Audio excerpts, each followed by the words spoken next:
Halo semua, selamat datang di channel YouTube Gol Terakhir. Kali ini kami akan membagikan kumpulan berita Timnas Indonesia terbaru hari ini, di antaranya sebagai berikut. Resmi. Inilah line up Timnas Indonesia versus Cina di kualifikasi Piala Dunia 2026. Martin Paes, Ragnar dan Marcelino absen, Patrick Kluivert dan Alex Pastoor pasang tiga sosok pemain ini, Garuda dijamin terbang tinggi.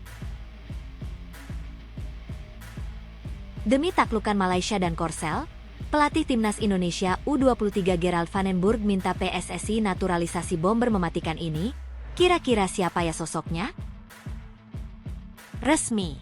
Rizky Ridho mendadak alami lonjakan harga jelang bela Timnas Indonesia di kualifikasi Piala Dunia 2026, segini nilainya. Yuk simak ulasan terlengkapnya sebagai berikut. Tapi sebelum itu jangan lupa subscribe, agar kalian tidak ketinggalan informasi terbaru seputar Timnas Indonesia setiap harinya.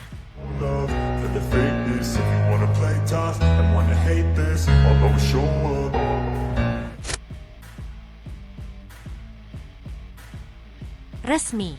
Inilah line up Timnas Indonesia versus Cina di kualifikasi Piala Dunia 2026. Martin Paes, Ragnar dan Marcelino absen, Patrick Kluivert dan Alex Pastoor pasang tiga sosok pemain ini, Garuda dijamin terbang tinggi. Jakarta tengah diterpa gelombang euforia luar biasa menjelang laga penentuan Timnas Indonesia kontra Cina di Stadion Utama Gelora Bung Karno, SUGBK, pada matchday ke-9 Grup C putaran ketiga kualifikasi Piala Dunia 2026, Kamis, 5 Juni 2025, pukul 20.45 waktu Indonesia Barat. Dengan tiket ludes terjual dalam waktu singkat dan 70,000 supporter siap memadati tribun, Patrick Kluivert bersama asisten Alex Pastoor mengumumkan line-up resmi yang menggetarkan dunia sepak bola. Tanpa Martin Paes, Ragnar Oratmangoen, dan Marcelino Ferdinand, tiga sosok anyar, Emil Audero, Miliano Jonathans, dan Jairo Riedewald, dipilih untuk mengisi kekosongan, menjanjikan pertunjukan spektakuler yang akan mengantar Garuda melesat ke langit kualifikasi dengan kepercayaan diri penuh. Kabar mengejutkan mengguncang kubu merah putih beberapa hari lalu ketika tiga pilar utama dipastikan absen. Martin Paes, kiper andalan yang menjadi benteng kokoh dalam kemenangan 1-0 atas Bahrain pada Maret 2025, tak bisa bermain karena akumulasi kartu kuning kedua setelah dianggap mengulur waktu di laga tersebut. Marcelino Ferdinand, maestro lini tengah yang menyumbang assist krusial untuk gol Ula Romeni, juga terkena hukuman serupa setelah menerima peringatan di pertandingan yang sama. Sementara itu, Ragnar Oratmangoen, winger lincah yang kerap menggoyang pertahanan lawan dengan kecepatan dan kreativitasnya, harus menepi akibat infeksi ringan yang mengharuskannya menjalani pemulihan intensif di bawah pengawasan tim medis. Ketiganya menjadi kehilangan besar, mengingat peran vital mereka membawa Indonesia ke posisi keempat Grup C dengan koleksi 9 poin, hanya terpaut 4 angka dari zona kualifikasi otomatis ke Piala Dunia 2026. Namun, Patrick Kluivert, pelatih asal Belanda yang dikenal dengan pendekatan taktisnya yang cerdas, menunjukkan ketenangan. Bersama asisten Alex Pastoor, ia meracik strategi jitu untuk memanfaatkan kelemahan lini belakang Cina, yang telah kebobolan 28 gol sepanjang kualifikasi. Kami kehilangan pemain kunci, tapi ini kesempatan emas bagi yang lain untuk bersinar. Emil, Miliano, dan Jairo akan membawa energi baru. SUGBK akan menjadi saksi kebangkitan Garuda, ujar Kluivert dengan penuh keyakinan usai sesi latihan di Bali United Training Center, Gianyar, yang telah menjadi markas persiapan tim sejak 26 Mei 2025. Pastoor, yang memiliki pengalaman luas dalam membangun transisi cepat, menegaskan bahwa formasi 4-3-3 akan tetap jadi andalan, dengan penyesuaian khusus untuk memaksimalkan potensi pemain baru melalui serangan balik tajam dan pressing tinggi di sepertiga akhir lapangan. Di bawah mistar gawang, Emil Audero siap menjadi sorotan utama. Kiper berdarah Indonesia-Italia ini secara resmi dinaturalisasi pada 15 Maret 2025, setelah proses panjang yang melibatkan koordinasi erat antara PSSI dan Federasi Italia Sepak Bola, FIGC. Bukti keturunan dari kakeknya asal Bali, yang bermigrasi ke Italia pada 1950-an, menjadi dasar utama, didukung dokumen akte kelahiran dan surat pernyataan dari keluarga Audero. Prosesnya dimulai Desember 2024. Dengan pengumpulan dokumen selesai pada Februari 2025, diikuti persetujuan Komisi X DPR pada 5 Maret 2025 setelah sidang khusus. Sumpah WNI dilaksanakan di KBRI Roma pada 12 Maret 2025, menandai keanggotaannya sebagai WNI. Berstatus pinjaman dari Como ke Palermo, Audero menunjukkan performa impresif di Serie B musim ini dengan 12 clean sheet dalam 28 laga, mencatat save rate 85%. Refleksnya yang luar biasa dan kemampuan menghentikan tembakan jarak dekat menjadi keunggulan, meskipun distribusi bolanya dengan kaki masih perlu perbaikan. Ini kehormatan besar bagi saya. Saya sudah lama ingin bela Indonesia, dan laga ini adalah kesempatan untuk membuktikan diri di depan supporter, ujar Audero dalam wawancara resmi usai latihan di Bali.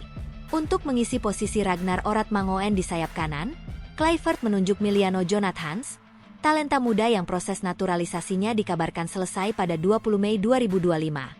Pemain berusia 21 tahun ini bermain untuk FC Utrecht dan memiliki darah Indonesia dari ibunya asal Maluku, yang bermigrasi ke Belanda pada 1980-an.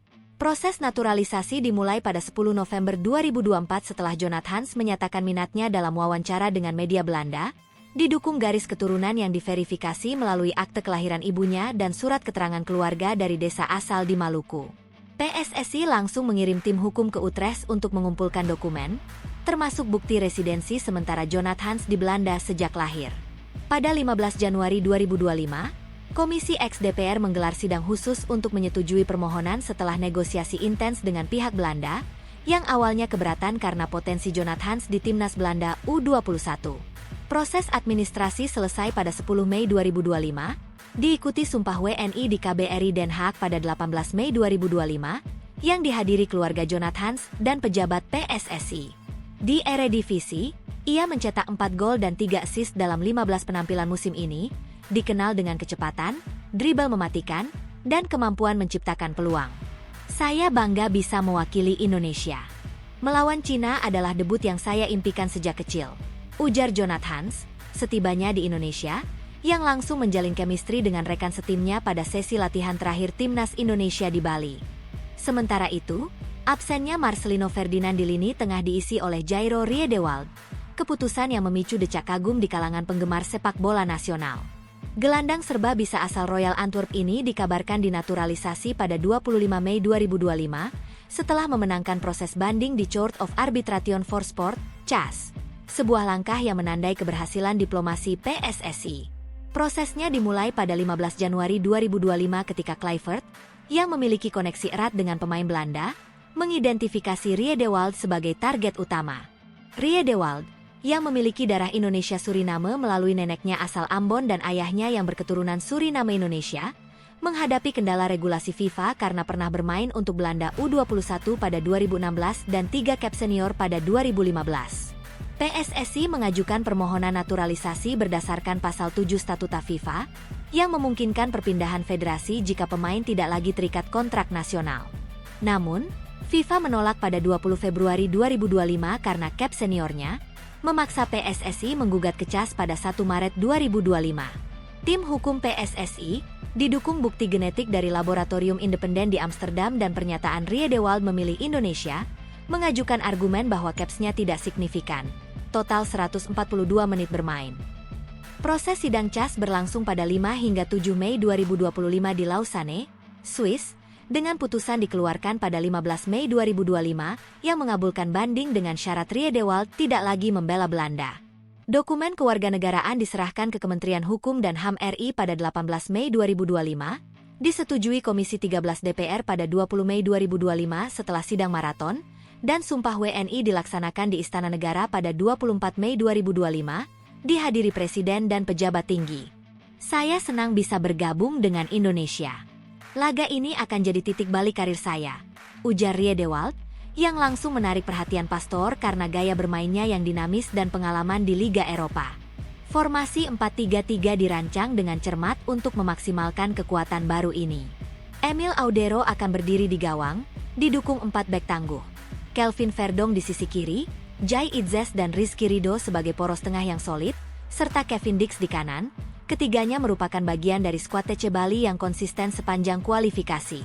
Lini tengah dihuni Tom Haye sebagai pengatur ritme, didampingi Joey Plupesi yang memberikan stabilitas defensif dan Jairo Riedewald yang akan menjadi otak serangan dengan visi luas dan kemampuan membaca permainan. Di lini depan, Miliano Jonathans akan berduet dengan Ulla Romeni dan Stefano Lillipali, membentuk trisula serangan yang mengandalkan kecepatan, kreativitas, dan finishing akurat. Strategi ini dirancang untuk mengeksploitasi kelemahan pertahanan Cina, yang seringkali kewalahan melawan serangan sayap dan bola-bola silang, sekaligus menjaga keseimbangan dengan pressing tinggi di wilayah lawan. Cina, yang saat ini menempati peringkat kelima grup C dengan koleksi 7 poin, bukan lawan yang bisa dianggap remeh. Penyerang andalan mereka, Wu Lei, tetap menjadi ancaman dengan insting golnya yang tajam, terutama dalam situasi 1 lawan 1. Namun, lini belakang Cina yang rapuh, ditambah performa inkonsisten di laga-laga terakhir, memberikan peluang emas bagi Indonesia untuk membalas kekalahan 1-2 di leg pertama pada Oktober 2024. Timnas, dengan 9 poin di posisi keempat, membutuhkan kemenangan untuk menjaga asa lolos ke babak playoff. Dukungan 70,000 supporter di SUGBK, yang dikenal dengan atmosfer menggelegar dan koreografi spektakuler, akan menjadi faktor psikologis yang signifikan. Supporter adalah kekuatan tambahan kami. Mereka akan mengangkat semangat tim di momen krusial, ujar Erick Thohir, Ketua PSSI, yang hadir langsung mengawasi sesi latihan terakhir di Bali pada 29 Mei 2025. Secara taktik, Indonesia akan mengandalkan transisi cepat dari pertahanan ke serangan, memanfaatkan kecepatan Miliano Jonathans di sisi kanan untuk menciptakan peluang melalui dribble dan umpan silang, sementara Jairo Riedewald akan menjadi jembatan antara lini tengah dan depan dengan operan akuratnya. Emil Audero, meski debutan, diharapkan menjaga ketenangan di bawah tekanan, terutama menghadapi tendangan jarak jauh atau set piece dari Wu Lei. Kluivert dan Pastore telah menganalisis rekaman pertandingan Cina selama 2 minggu terakhir, mengidentifikasi celah di sektor kiri pertahanan lawan yang sering kali lengah saat ditekan secara intens. Kami sudah siap. Pemain baru ini akan membawa kejutan, kata Pastore dalam konferensi pers pada 29 Mei 2025, yang disiarkan langsung oleh beberapa stasiun televisi nasional. Analis sepak bola lokal, seperti Bambang Pamungkas, ikut memberikan pandangan optimistis. Audero punya kemampuan kelas dunia, Jonathans bisa jadi ancaman di sayap, dan Riedewald membawa pengalaman Eropa yang luar biasa. Jika formasi ini berjalan mulus, Indonesia punya peluang besar mengalahkan Cina, ujarnya dalam wawancara dengan media olahraga ternama. Sementara itu, Arsene Wenger, legenda sepak bola dunia yang sering mengamati perkembangan sepak bola Asia, memberikan prediksi mengejutkan. Indonesia menunjukkan progres luar biasa. Dengan komposisi seperti ini, saya yakin mereka bisa menang 2-1.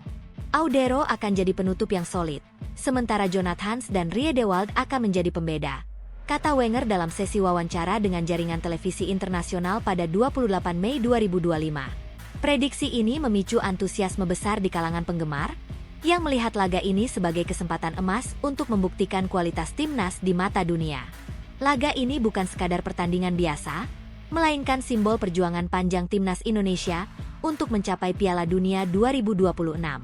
Dengan kehadiran Emil Audero yang membawa pengalaman Seri B, Miliano Jonathans yang mewakili generasi muda berbakat, dan Jairo Riedewald yang menambah kedalaman taktik, skuad Garuda siap menorehkan sejarah. Atmosfer SUGBK, dengan sorak-sorai dan nyanyian yang menggema, akan menjadi penguat moral tim di tengah tekanan kompetisi. Ketika peluit kick-off berbunyi pada 5 Juni 2025, dunia akan menyaksikan bagaimana Indonesia, dengan kekuatan barunya, mengangkasa melawan Cina, menuju mimpi besar di panggung sepak bola global. Kemenangan ini bukan hanya soal poin, tetapi bukti bahwa Garuda telah siap bersaing dengan yang terbaik. Demi taklukan Malaysia dan Korsel, pelatih timnas Indonesia U23 Gerald Vanenburg minta PSSI naturalisasi bomber mematikan ini. Kira-kira siapa ya sosoknya? Ketika dunia sepak bola Indonesia masih larut dalam euforia persiapan tim senior yang akan berduel sengit melawan Cina dan Jepang demi tiket keputaran keempat kualifikasi Piala Dunia 2026, diam-diam di lini belakang panggung, sebuah rencana besar tengah disusun oleh pelatih kepala timnas Indonesia U23, Gerald Vanenburg. Sang legenda Belanda berdarah Suriname itu tampaknya tak ingin hanya menjadi pelengkap dalam peta persaingan Asia Tenggara maupun Asia.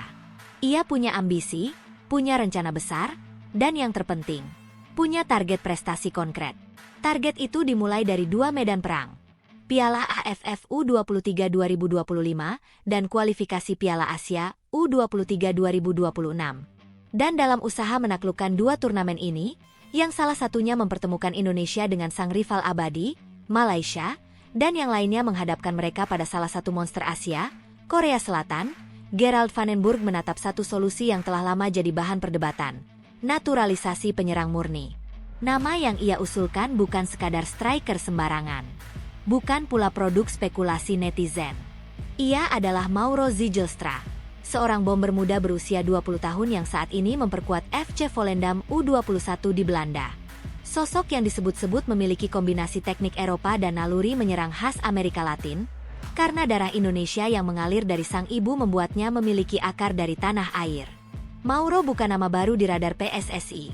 Namun baru kali inilah permintaan untuk mempercepat proses naturalisasinya datang langsung dari kursi pelatih, seorang Vandenburg yang tahu betul apa yang dibutuhkan timnya. Keinginan Vandenburg ini dibeberkan oleh YouTuber sekaligus pengamat sepak bola diaspora Indonesia, Yusa Nugraha, yang dalam unggahan YouTube-nya pada pertengahan Mei 2025 mengungkap bahwa Mauro kini sedang aktif menjalani proses naturalisasi. Dalam percakapan eksklusif mereka, Yusa bertanya langsung pada Mauro, apakah ada perkembangan terkait prosesnya menuju status warga negara Indonesia. Jawaban Mauro cukup mengejutkan. Ia tak menampik, bahkan mengonfirmasi bahwa proses itu sedang berjalan secara aktif. Dia bilang, saat ini kita juga sedang melakukan proses, dan dia juga melakukan proses itu dengan Fardi, agen dari Timnas Indonesia, ungkap Yusa. Nama Fardi Bahdim, yang tak lain adalah kakak dari Irfan Bahdim sekaligus agen pemain, kini makin sering terdengar sebagai jembatan antara talenta diaspora dan PSSI. Namun yang paling menarik bukan soal proses administratif Mauro, melainkan urgensi yang mendesak dari keinginan Gerald Vandenburg. Menurut Yusa, Vandenburg sendiri yang menyampaikan ketertarikannya secara langsung. Mauro bahkan menyebut sang pelatih sangat menginginkannya di Timnas U23. Artinya, ini bukan permintaan dari birokrasi. Ini adalah desakan dari kebutuhan taktis. Kenapa Vandenburg sampai merasa harus memanggil Mauro Zijlstra? Jawabannya terletak pada peta lawan yang akan dihadapi Indonesia di dua turnamen ke depan. Di kualifikasi Piala Asia U23 2026 yang digelar September mendatang di Sidoarjo, Indonesia tergabung di grup J bersama Korea Selatan, Laos, dan Makau. Satu tempat di babak utama hanya tersedia bagi juara grup, dan kemungkinan bagi runner-up untuk lolos sangat kecil mengingat jumlah grup yang terbatas. Maka hanya ada satu kata, harus menang. Mengalahkan Laos dan Makau memang tampak realistis. Tapi menghadapi Korea Selatan, itu cerita lain. Mereka adalah raksasa Asia yang bahkan di level U23 telah menelurkan nama-nama besar seperti Lee Kang-in dan Jeng Woo-yong. Dalam situasi seperti ini, Vandenburg sadar bahwa Indonesia butuh mesin gol. Penyerang haus gol. Dan saat menengok ke stok lokal, opsi yang tersedia masih belum meyakinkan. Sejauh ini hanya ada nama-nama seperti Hoki Caraka dan Ramadan Sananta yang tampil sporadis. Mereka berbakat. Tapi melawan tim seperti Korea, itu tak cukup. Dibutuhkan striker dengan gaya Eropa. Tinggi, kuat, punya penyelesaian tajam. Di sisi lain, untuk ajang Piala AFF U23 2025 yang digelar lebih awal, Indonesia berada di grup A bersama Malaysia, Filipina, dan Brunei. Meski terlihat ringan di atas kertas, laga melawan Malaysia akan jadi ujian sejati. Kedua negara punya rivalitas sejarah yang mengakar, dan Malaysia bukan lawan mudah. Mereka dikenal memiliki permainan cepat dan agresif di level kelompok umur. Dalam beberapa tahun terakhir, mereka bahkan lebih sering menang atas Indonesia di level U19 dan U23. Vandenburg tak ingin mengulang skenario buruk. Dia tahu, untuk menaklukkan Malaysia di hadapan publik Asia Tenggara, dia butuh striker yang bisa mencetak gol dari separuh peluang.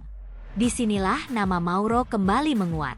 Siapakah sebenarnya Mauro Zijlstra?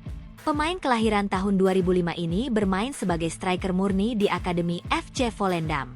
Ia dikenal memiliki penyelesaian akhir yang presisi, pergerakan cerdas tanpa bola, serta mampu bermain sebagai target man maupun second striker. Posturnya yang mendekati 185 cm membuatnya kuat di duel udara, namun ia juga tak canggung memainkan bola-bola pendek. Ia adalah tipe striker modern, dengan sentuhan Eropa, dan visi bermain yang dibentuk dari sistem sepak bola Belanda. Yang menarik, Mauro sebenarnya sudah pernah menyatakan keinginannya bermain untuk Indonesia sejak 2023. Namun kala itu, PSSI belum menanggapinya serius karena fokus pada proses naturalisasi untuk tim senior. Kini, dengan hadirnya Van den Burg, jalur itu mulai terbuka. Gerald Van den Burg adalah mantan legenda PSV Eindhoven dan timnas Belanda. Reputasinya di Eropa, khususnya di Belanda, sangat dihormati. Bila ia yang bicara, federasi klub di sana pun akan mendengarkan. Jika proses naturalisasi Mauro bisa rampung sebelum September, maka Garuda Muda akan memiliki senjata rahasia. Kombinasi Mauro Zijlstra dan Rafael Struijk di lini depan bisa menjadi mimpi buruk bagi Malaysia maupun Korea Selatan. Belum lagi jika Jens Raven juga kembali dipanggil. Bayangkan trio striker diaspora yang bisa memainkan berbagai skema ofensif, dari formasi 4-3-3 hingga 3-5-2. Tentu semua itu masih bergantung pada proses birokrasi yang saat ini tengah ditempuh Mauro. Tapi sinyal sudah sangat jelas. Van den Burg ingin pemain ini. Mauro siap. Supporter menantikan. Dan waktu terus berjalan menuju 2 turnamen penting yang akan menguji sejauh mana ambisi Indonesia untuk tidak hanya menjadi raja ASEAN, tapi juga pesaing sejati di level Asia. Akhirnya, pertanyaan sederhana namun mendalam pun terucap. Apakah kita siap menyambut striker masa depan Indonesia sebelum ia dipinang negara lain? Karena dalam dunia sepak bola, mereka yang menunda bisa kehilangan kesempatan emas selamanya. Resmi. Rizky Ridho mendadak alami lonjakan harga jelang bela timnas Indonesia di kualifikasi Piala Dunia 2026, segini nilainya. Langit Senja Jakarta seakan mengabarkan kabar gembira yang tak terduga. Rizky Ridho, tembok kokoh pertahanan timnas Indonesia, resmi mengalami lonjakan tajam dalam nilai pasarnya. Kabar ini datang tepat di saat-saat kritis menjelang 2 pertandingan yang akan menentukan nasib Garuda di pentas kualifikasi Piala Dunia 2026. Di tengah semangat berkobar skuad asuhan Patrick Kluivert, Ridho kini tak hanya jadi harapan di lapangan, tetapi juga simbol prestise dan kebangkitan sepak bola Indonesia. Dalam laporan resmi Transfermarkt yang dirilis pada Kamis malam, 29 Mei 2025, waktu Indonesia Barat, nama Rizky Ridho kembali menjadi sorotan. Pemain kelahiran Surabaya tersebut sebelumnya sudah mengukuhkan diri sebagai pesepak bola paling bernilai di kancah Liga 1 Indonesia, dengan harga pasar sebesar 8,69 miliar rupiah. Namun, hanya dalam sekejap mata. Seiring dengan performanya yang terus melesat dan posisinya sebagai tulang punggung di lini belakang Persija Jakarta serta timnas Indonesia, nilai itu melonjak drastis. Kini, Transfermarkt memperbarui nilai pasarnya menjadi 9,56 miliar rupiah, menjadikan Ridho sebagai satu-satunya pemain lokal dengan harga tertinggi di Liga 1 saat ini. Lonjakan hampir 1 miliar ini bukanlah kebetulan semata, melainkan buah dari kerja keras, konsistensi, dan kepemimpinan luar biasa yang ia tunjukkan selama musim kompetisi 2024-2025. Di bawah Panji Macan Kemayoran, Ridho menjadi palang pintu utama yang tak tergantikan. Dalam 32 pertandingan Liga 1 musim ini, ia tampil penuh determinasi, mencatatkan 1 gol dan 1 assist. Namun yang paling membekas dalam ingatan publik adalah golnya ke gawang Arema FC pada 9 Maret 2025. Meski Persija kalah 1-3, gol tunggal Ridho dinobatkan sebagai gol terbaik Liga 1 musim ini. Sebuah torehan prestisius yang jarang dicapai oleh seorang bek tengah. Gol itu bukan hanya indah secara teknis, tetapi juga penuh simbolik. Lahir dari kaki pemain bertahan, di saat timnya tengah terpuruk, menunjukkan bahwa harapan bisa muncul dari lini manapun. Lebih dari sekadar bek, Rizky Ridho juga menjelma jadi pemimpin sejati. Musim ini, ban kapten Persija Jakarta kerap melingkar di lengannya. Ia tak hanya memimpin dengan suara, tapi dengan teladan. Gaya mainnya lugas, tegas, namun tetap elegan. Ia bagaikan singa di kotak penalti, dan layaknya konduktor di lapangan belakang, ia mengatur ritme pertahanan timnya dengan presisi seorang maestro. Tak heran, banyak kalangan yang mulai menyerukan agar Ridho mencoba tantangan di luar negeri. Potensi dan performanya diyakini sudah lebih dari cukup untuk bersaing di liga-liga Asia Timur, bahkan Eropa Timur. Rumor tentang kepindahannya mulai berhembus, menyebutkan bahwa beberapa klub dari Jepang, Korea Selatan, dan bahkan Australia tengah memantau perkembangannya dengan serius.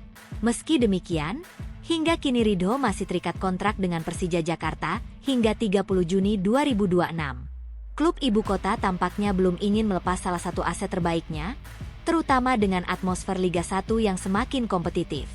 Di tengah ketegangan menjelang laga melawan Cina dan Jepang, lonjakan nilai ini datang seperti kobaran api di tengah kegelapan. Sinyal bahwa Ridho tengah berada di puncak performa, siap memikul tanggung jawab besar demi mengantarkan Indonesia ke babak berikutnya dalam perburuan tiket ke Piala Dunia. Duel melawan Cina di Stadion Utama Gelora Bung Karno pada 5 Juni nanti tak ubahnya laga hidup dan mati. 5 hari setelahnya, Garuda akan diuji Samurai Biru di Suita City Stadium, Jepang, ujian yang lebih berat, lebih keras, namun juga menyimpan peluang emas untuk mencetak sejarah. Bagi Rizky Ridho, laga-laga tersebut bukan hanya tentang kebanggaan mengenakan lambang Garuda di dada. Ini adalah panggung yang akan membuktikan bahwa kenaikan nilai pasar bukan sekadar angka, tapi cerminan nyata dari dedikasi, perjuangan, dan kelas. Ini adalah kesempatan untuk menegaskan kepada Asia dan dunia bahwa Indonesia punya bek tangguh, pemimpin sejati, dan calon bintang besar bernama Rizky Ridho. Jika performanya terus seperti ini, bukan tidak mungkin lonjakan berikutnya akan datang lebih besar lagi. Tak hanya dalam bentuk harga, tetapi dalam bentuk kontrak baru di klub luar negeri, gelar juara, dan yang terpenting, tempat di antara legenda timnas Indonesia. Sebab di balik setiap nilai pasar, ada cerita perjuangan. Dan cerita Ridho baru saja memulai bab terbesarnya. Kalah dari Kakang Rudianto dan kawan-kawan, Manchester United disebut seperti badut. Manchester United baru saja menelan kekalahan memalukan saat melawan ASEAN All Stars dengan skor 0-1. Duel ini terlaksana di Stadion Bukit Jalil, Kuala Lumpur, Malaysia, pada Rabu, 28 Mei 2025, malam. Gol kemenangan ASEAN All Stars dicetak oleh Maung Maung Luin pada menit ke-71. Hasil ini tentu sangat mengejutkan. Pasalnya, tim ASEAN All Stars tak dihuni pemain terbaik di Asia Tenggara saat ini. Banyak pemain bintang yang absen karena memilih fokus memperkuat timnas mereka yang memiliki jadwal bertanding di FIFA Matchday bulan Juni 2025. Salah satu contohnya adalah Asnawi Mangkualam. Asnawi menolak panggilan dari ASEAN All Stars karena mengikuti TC bersama timnas Indonesia di Bali. Sebagai gantinya, pelatih ASEAN All Stars, Kim Sang Sik, memanggil 2 pemain timnas Indonesia lainnya yang tak mengikuti TC. Mereka adalah Malik Rizaldi dan Kakang Rudianto. Belum lagi tim asuhan Kim Sang Sik juga hanya punya waktu 2 hari latihan sebelum melawan Manchester United. Kekalahan memalukan yang diderita Manchester United turut menjadi sorotan media asal Vietnam, Soha. Dalam sebuah ulasan, Soha bahkan melabeli Manchester United seperti badut. Berperilaku seperti badut di Asia Tenggara, pelatih Amorim dan timnya mengenakan topeng, tulis Soha dalam judul artikelnya. Apa yang dilontarkan Soha itu bukannya tanpa alasan. Soha menyoroti gaya bermain Manchester United ketika melawan ASEAN All Stars. Pada babak pertama, Man UTD bermain sangat dangkal, seolah-olah ingin membiarkan pemain tuan rumah berbuat semaunya. Serangan setan merah kurang tajam, para pemainnya kurang mau memegang bola, hanya mengoper bola dan kehilangan bola. Di lini pertahanan, Man UTD kurang bersemangat berkompetisi, lebih sedikit menguasai bola dan membiarkan pemain tuan rumah leluasa berkoordinasi serta menggiring bola, tulis Soha. Terkait pemain, Soha menyoroti aksi Bruno Fernandes dan Alejandro Garnacho yang sering memaksakan tembakan jarak jauh pada akhir babak kedua. Kiper Manchester United, Andre Onana, juga tak lepas dari kritik. Soha menyoroti aksi Onana yang maju untuk membantu tim mencari gol penyama kedudukan tetapi hasilnya gagal. Di akhir pertandingan, Fernandes, Garnacho melepaskan tembakan jarak jauh namun sia-sia untuk mencari gol. Onana bahkan maju untuk menyambut tendangan sudut dengan harapan menyelamatkan tim dari kekalahan yang memalukan. Namun, yang diterima setan merah hanyalah 0, tulis Soha.